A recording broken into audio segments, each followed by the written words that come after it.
Good health to all from Rexall.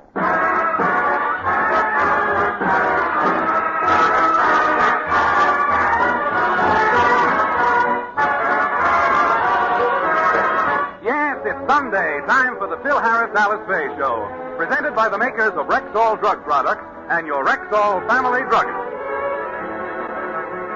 Good evening. This is your Rexall family druggist, taking a little time from behind the prescription counter this Sunday evening to speak for all 10,000 of us. The 10,000 independent druggists who have added the word Rexall to our own store names. You can always tell us by the orange and blue Rexall sign in our windows. The sign means that we carry the 2,000 or more drug products made by the Rexall Drug Company. They range all the way from aspirin to penicillin, and they're as fine and pure and dependable as science can make them. We druggists recommend them to our customers because we know you can depend on any drug product that bears the name Rexall. Good health to all from Rexall.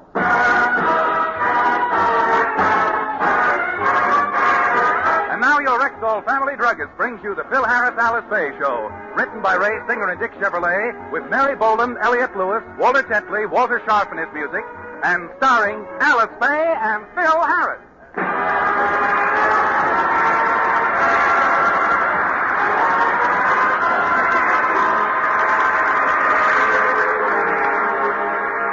Today, as we look in on the Harris home, Alice is reading, William is telling the children a story, and Phil has just finished talking on the telephone.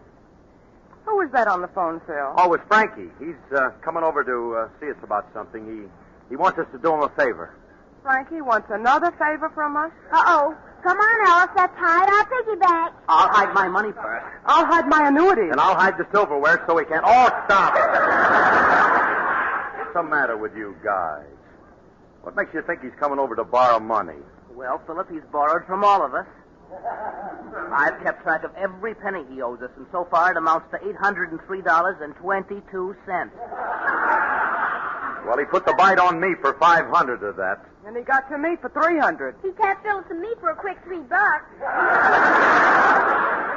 Well, that's only $803. Who loaned him the 22? Willie! Well, you went overboard, didn't you, kid? Gee whiz, you just let it fly like that. Sir, just reckless, aren't you? Let me ask you something. You loaned them all of 22 cents? Well, he got me in a moment of weakness. I'm afraid I'll never see my 22 cents again. Why don't you hire Jerry Giesler and sue him? Don't be ridiculous. You don't hire a lawyer for a comparatively small sum like that. Besides, my collection agency is taking care of it. I didn't know Frankie had borrowed money from the children. Why did you girls lend him $3? We couldn't turn him down, Mommy. He told us it was for a very worthy cause. What worthy cause? His grandfather needed a major operation. A major operation for $3? Did Uncle Frankie tell you what they operated on his grandfather for? They removed a brass rail that was pressing against the bottom of his foot.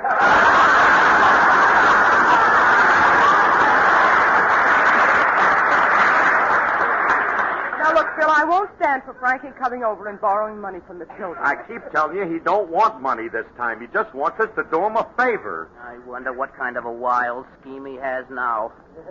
He comes up with the strangest request. Oh, he does not.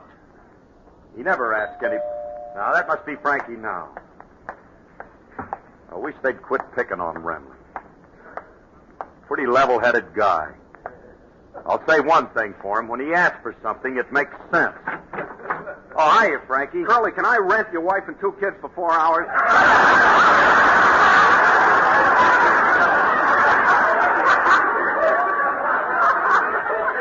Can you rent my wife and... He must be on one of them send gags. Oh, look, Curly, I'm in a spot and I gotta have a family quick. If you just lend me Alice and the kids, I'll pay you well. Frank. Frank. What's the matter? What a horrible request. You want me to rent Alice and my children for money? You don't go around selling members of your family. It's unheard of, and I... Say, would you be interested in Willie at a bargain rate? Curly, please, all I want is Alice and the children. Now, do I get them or don't I? Answer yes or no. Remley, before I answer that, I'd like to ask one question. Go ahead. Why do you want to borrow my wife and children? Well, you got a lot of nerve prying into my affairs. You're not going to tell me, then I won't even listen to you. All right, I'll tell you. My Aunt Harriet is flying in from Honolulu today, and I got to make an impression on her, or I'll never inherit all that dough she's got. Wait a minute now. Ain't that the aunt who disowned you when she found out you were a musician? She thought you were wild and irresistible? Or irresponsible? But a friend of mine who didn't want to see me lose the inheritance wrote to her and told her that I'd settled down, changed jobs, got married, and had a few children. Remley, your friend never should have written a pack of lies like that just so you could inherit the money. That's a terrible thing to do. I know. I hated myself after I wrote that letter. Now, Curly, can I have Alice and the kids as my family? Auntie's just stopping over for 4 hours. I won't lend my family for any unhanded thing like that. But, Curly, I'm not doing this entirely for myself. You see, Aunt Harriet said if she didn't leave her money to me, she'd leave it all to help bring back Prohibition. Remley, I'm not lending Alice and the children to... Will 4 hours be long enough?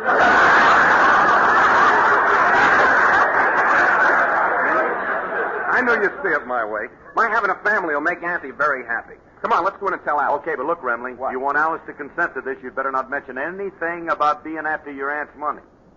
But I'm not after her money. I'm merely thinking of Auntie's happiness. The money is only of primary importance.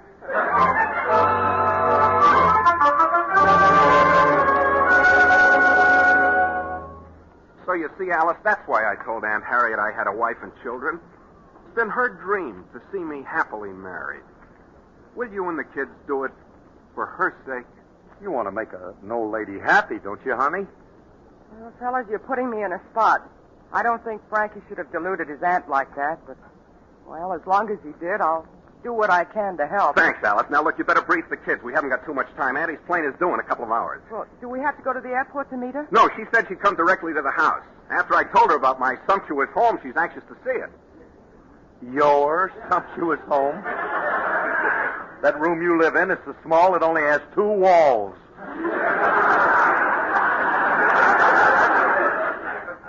Well, I'll admit it's not much, but it's all I have. Where else could I tell her to come? Hey, Frankie, I've got an idea. Why don't you send a radiogram to your aunt's plane and tell her you've moved? Give her this address and tell her this is your home. Alice, that's a wonderful idea. Sending her a radiogram telling her I live here. How'd you ever think of that? Oh, it's nothing, Frankie, nothing. But wait a minute. You think she'll get the radiogram in time? Yeah, she ought to. I sent it to her last night.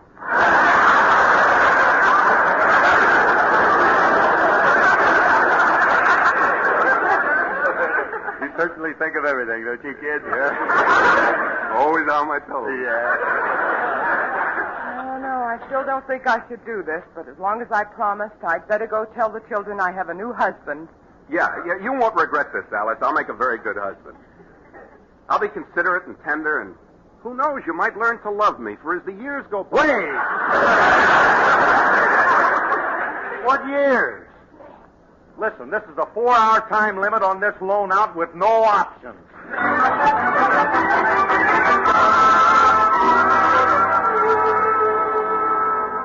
Well, is everybody all set to greet Aunt Harriet? She should be here any minute now. I'm all ready, and I've briefed the children. Good. Kids, you sure you know what to do?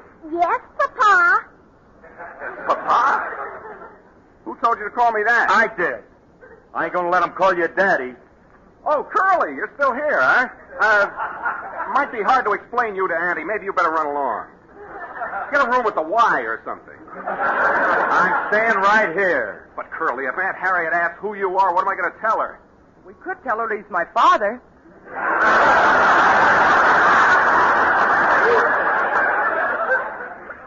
Yeah, that ought to work. He looks old enough to... Cut it out. Now, just tell her I'm your friend. Tell her we play in the same band together. Curly, I told you she hates musicians. She thinks I have a little business of my own. Business? What business did you tell her you were in? I told her I had a small store. Sort of a Oh, that must be Auntie now. Come on, we'll all go to the door together. I want her to see my whole family at once. I wonder if Auntie will recognize me. She hasn't seen me since I was 2 years old. In that case, you better let me open the door. Huh? The shock of seeing you growing up might be too much for that old girl. Yeah. Now just stand back and I'll let her in. Well, welcome, Aunt Harriet. My nephew, you're No. even better looking than I pictured you. But wait, Oh, you've grown up to be a handsome, curly-headed rascal, haven't you? But I'm not... Yeah, I guess I have at that.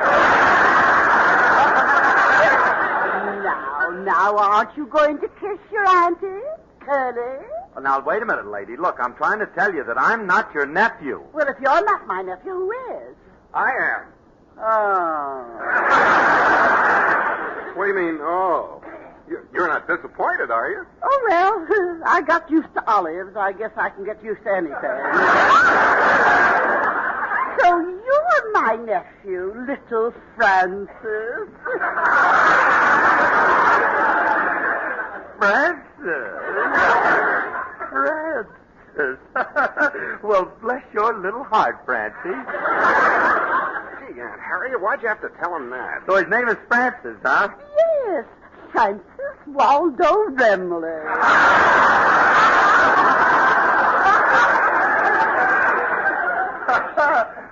Waldo.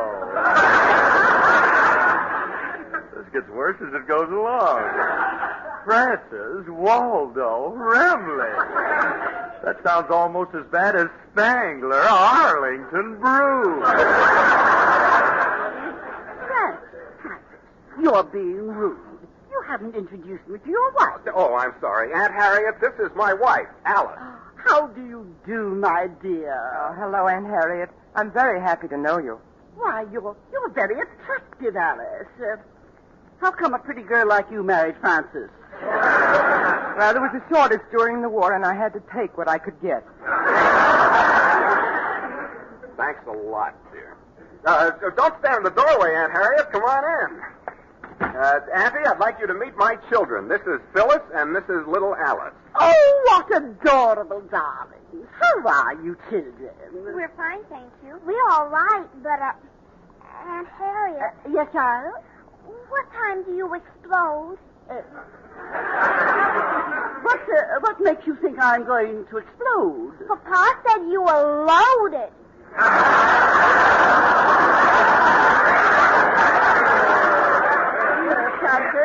Francis, what does that mean? The children got it wrong. You know how kids are. They got the word mixed up. Oh. I didn't say loaded. I said bloated. Loaded. No. Have one more go at it, Waldo. Girls, you'd better run upstairs and take your nap now. Okay, Mommy. Goodbye, Aunt Harriet. Goodbye, you little darlings. Oh, they're adorable, Francis. Take after me. By the way, Francis, you haven't introduced me to this charming young man. Oh, this is a friend of mine, Phil Harris.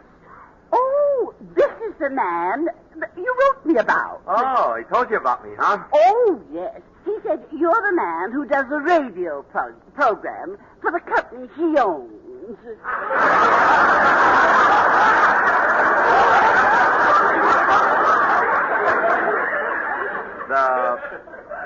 The company he owns.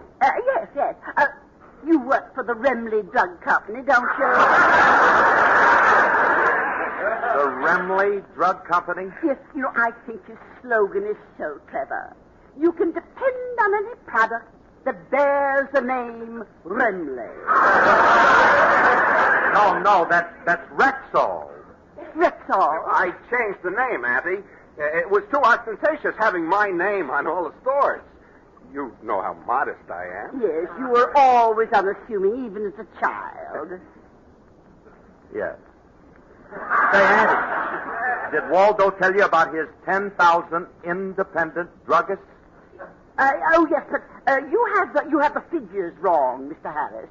It's not 10,000. It's 400,000. Isn't it, Francis? Well, it was But I couldn't give all those druggists my personal attention, so I sold a few 100,000. Oh, well, you still make 50,000 drug products, don't you, Francis? Wait a minute now. There are only 2,000 Rexall drug products. Curly's right, Auntie. I had to cut them down. I couldn't find enough diseases to go around. Oh, I'm so happy to see you successful and married such a charming, beautiful girl. Ah, shucks, Aunt Harriet. You know, my dear, I have a feeling I've seen you someplace before. Have you ever been in the movies? Well, I was in pictures. I was She played in a that- couple of mob scenes. It never amounted to much. You couldn't have seen her. What type of picture were you in, dear? What did you do? Well, I was a singer. Yeah, she used to sing in an animated cartoon for Walt Disney. Oh. She was the voice of Clara Cluck, weren't you, dear?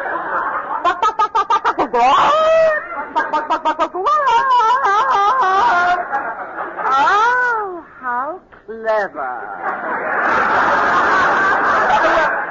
Would you do me a favor? Would you mind singing something for me, Clara? Alice? Well, I'd like to, but I'm not prepared. I haven't had my feed yet. Honey, if Auntie wants you to sing, sing. Frankie, I can't sing like that. I'm no chicken. Never mind your age.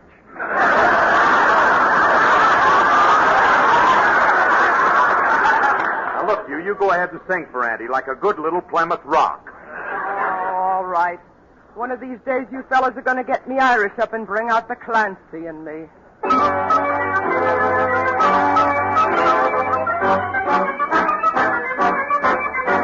Now, Clancy was a peaceful man, if you know what I mean. The cops picked up the pieces after Clancy left the scene. He never looked for trouble, that's a fact you can assume. But nevertheless, when trouble would press, Clancy lowered the boom. Oh, the Clancy, oh, the Clancy. Whenever they got his Irish out, Clancy lowered the boom, boom, boom, boom, boom, boom, boom, boom. Now, old Liddy was a fighting man. They all knew he was tough. He strutted round the neighborhood, a-shooting off his guff.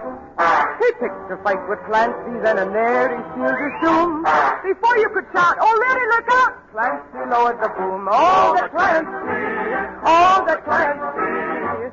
Whenever they got his Irish up, Clancy lowered the boom, boom, boom, boom, boom, boom, boom, boom. Now, Marooney walked into the bar and ordered up a round.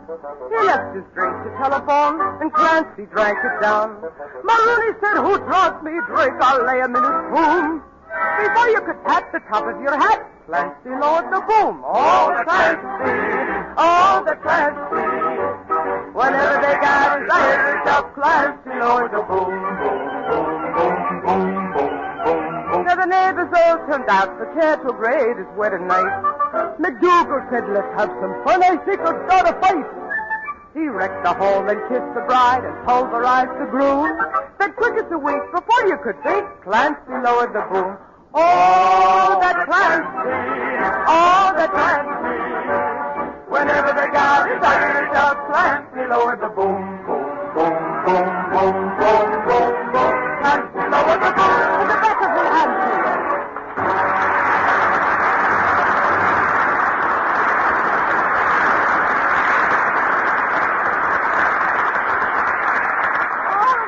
Oh, that was wonderful, my dear. Francis, I think you should reward Alice with a kiss. A kiss? Oh, Auntie, Francis is very bashful, you see. He doesn't like to kiss Alice in front of me. Do you, Francis? Oh, I don't mind. Puck her up, honey. I'll cut. Auntie, look, Auntie, it's getting late now. I better drive you to the airport so you don't miss your plane. Oh, I couldn't think of leaving until I see my grandnephew. Francis, what time does your son come home from school? Well, he won't be home until... Son? Did I write to you about my son? Why, of course. Don't you remember? Why, you told me all about little Clyde. Clyde? Of course. Why, surely you haven't forgotten your little boy, Clyde. Clyde, Crail, Remley. Oh, Clyde. course, little CC. Yeah. I haven't seen him around today. Alice, have you seen Clyde lately? No, I haven't. Phil, didn't you take him out for a walk last night? Yeah, but he couldn't have gotten away. I had the leash on him. Leash? Well, don't pay any attention to Curly. He's always kidding. Somebody once told him he's a comedian. Clyde is away at school. He won't be home until the Christmas vacation. I just can't leave until I've seen him. I know. I'll cancel my plans and stay over with you and Alice. You're gonna stay here? Till Christmas? Oh, Remley, you're really stuck. That old lady's going to stay with you and Alice. She can't do that. Now, wait a minute, Auntie. You've just got to leave here now. Please, Sorry, Mr. Harris. I am determined to see my grandnephew. I'm staying until Clyde gets home. But I tell you, Remley, may I see you outside alone, please? Yeah, sure, Curly. Excuse me, Auntie. I'll be right back. Is something bothering you, Curly? Look, Francie, you got to get your aunt out of here. Oh, please, Curly, give me a little more time. All I got to do is get some kid to pose as my son, and she'll leave happy. Sure, yeah. Frankie, What? where are you going to get a kid to pose as your son? We can't find any kid who'd be willing to come in here. Alice, I'm bringing the groceries. Well, little Clyde has come home. My son, my son.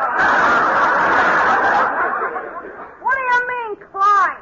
What are you guys talking about? Stop yapping and climb upon my knees, sonny boy. Stop dragging me up in your lap or I'll kick you right in the shin. Shame on you, Clyde. Talking to your poor old father like that. Don't tell me how to talk this. What was that last crack?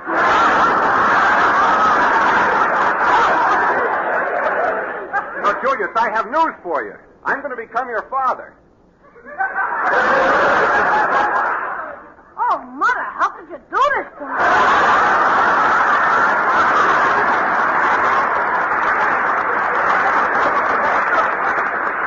No, look, kid, I'm not actually going to be your father. I just want you to pretend you're my son for a few hours. Miss Faye will be your mother, and if you do it, it'll make my old aunt happy. Let me get this straight. Miss Faye's going to be my mother, you're going to be my father, and your old aunt's going to be happy? That's right. Will you do it, kid? What do you say? Hit the road! Julius, let me put it this way. Would you be my little boy for, say, $10? For $10, I'd be sparkle plenty. When do I stop? Right now. Here's your $10. I'll go tell Auntie that I called the school and they're letting you come home. Curly, I'll warn Alice. You tell Julius what to do. Okay. Now, look, Julius. I got to make sure we get rid of Aunt Harriet, and you're the one that can do it. Now, listen to me, kid. If I were to slip you another $10, could you be nasty to Auntie? It's possible.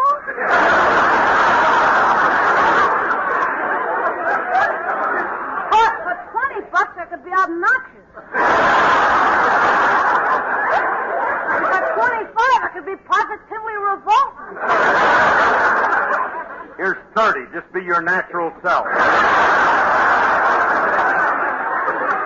Now, listen closely, kid. Here's the setup. You're supposed to be 9 years old, and you've been away to school. And when you come in, I want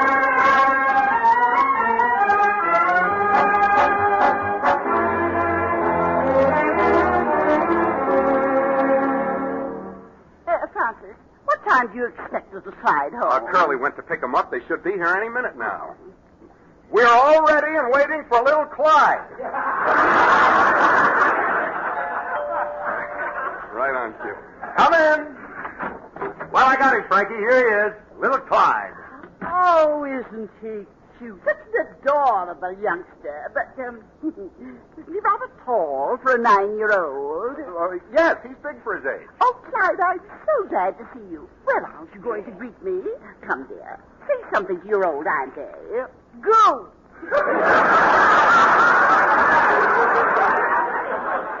He's 9, and all he says is goo. He's stupid for his age, too.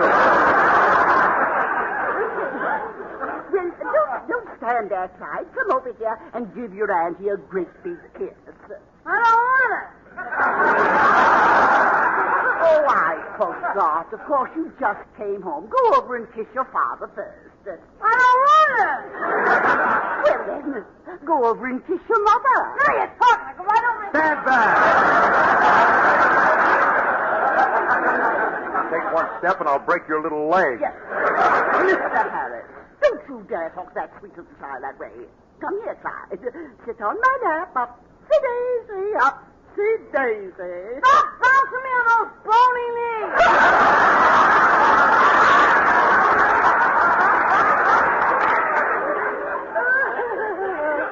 He has a sense of humor, Francis. He's just like you when you were a child. He resembles you in many ways. He doesn't look at all like Alice. Thank you, Aunt Harriet. No, he's the image of his father. He looks just like you, Francis. If she wasn't an old lady, I'd punch her right in the nose. That's right. That's no way to talk to your aunt. You apologize this minute. Nonsense, Alice. The boy has spirit, and I like him for it. He's a real Remley. Can't she say anything without insulting me?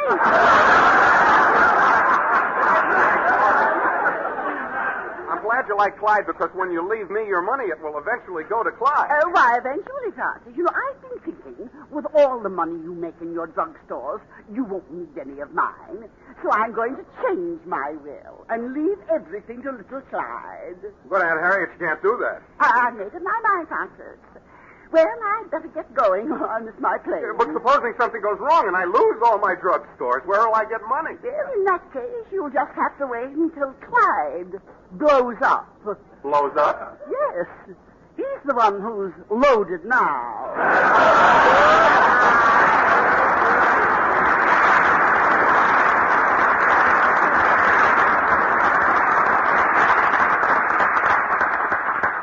Well, what do you know? She's leaving all her dough to me. Now, look here, Julius. Temper, Waldo. Listen, Julius, you little so-and-so, I'll break every Don't bone. you dare touch my wealthy little body. But that dough belongs to me. I'm supposed to get it. Don't worry, I'll take care of you, Pops. You will, kid? Sure, after I die, I'll leave what's left to you. I'm older. I'll die before you do. You'll outlive me and... Outlive me? Remley, get away from my gun case.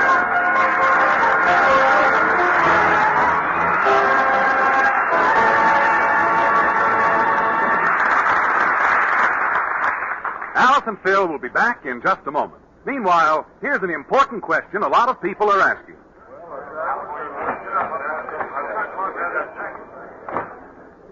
Honestly, Jane, with all the different brands of drug products there are, how can a person ever decide which to buy? Why don't we ask this druggist here? Pardon me, but I'd like to know if you recommend any particular brand of drug product. Why, yes, ma'am, I do. Rexall.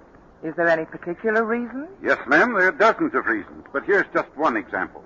Do you know, for instance, that every raw material used in a Rexall product has a case history? A case history? Yes. A complete record that tells what it is, where it's from, who made it, and, most important of all, the results of all the different chemical analyses made by Rexall scientists.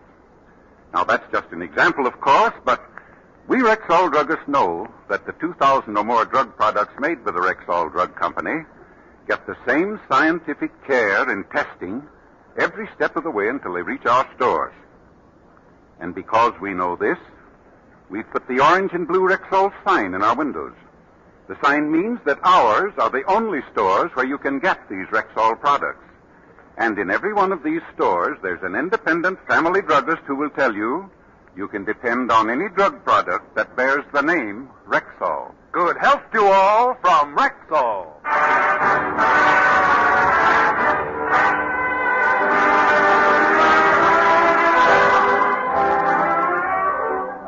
Folks, this is Phil Harris again. Tonight I'm leaving on the Lark for Eugene, Oregon to be Master of Ceremonies as a banquet in honor of Coach Jim Aiken and that great University of Oregon football team.